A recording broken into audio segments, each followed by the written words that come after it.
Hello travel friends, I'm Regina and this is Going Away Guide. Today I want to tell you how you can save money with this, the America the Beautiful Pass. Today I wanted to talk to you about one of the ways that we save money each year in our travels when we're going to do national parks and other federal lands. I get what's known as an interagency pass. It's also known as the America the Beautiful Pass.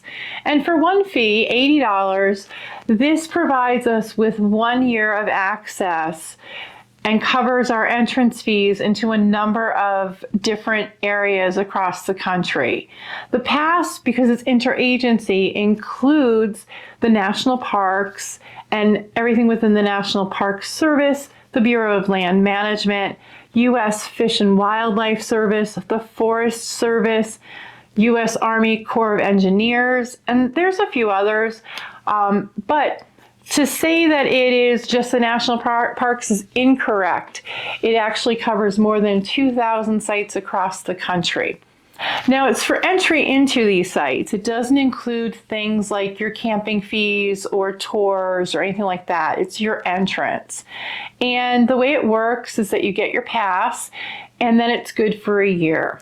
Now, some of these sites don't charge a fee, so you wouldn't need an annual pass to be able to get in for free.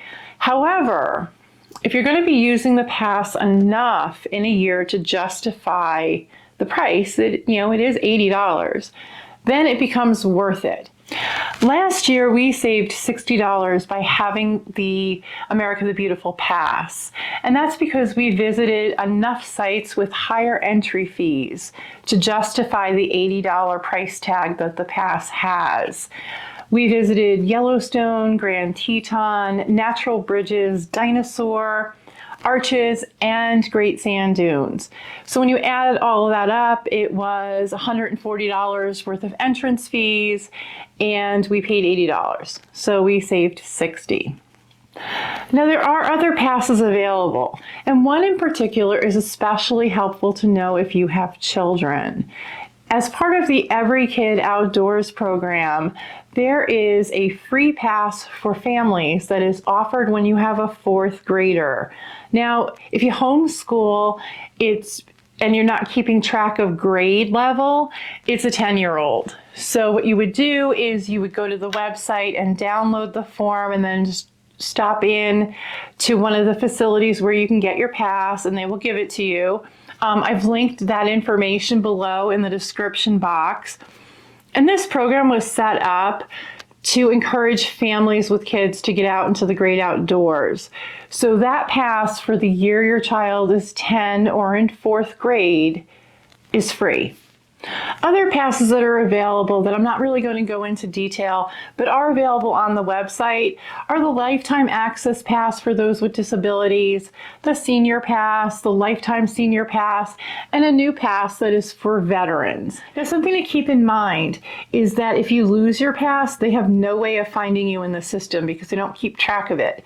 So you want to keep it in a safe place. If you do lose it and you want to get into a park, you're either going to need to pay the entrance fee or you're going to have to buy a new pass. And at that point, the pass will start from that date of purchase, not your old date of purchase. Damaged passes, if it were to get mangled or cracked, those will be replaced for free. You just go into any visitor center that actually offers the annual pass and they will replace it for you. If you forget your pass and you're going into a national park, you're going to have to pay the entrance fees. Although occasionally the rangers will take pity on you, but that's really rare. Most times you're going to have to pay to get in.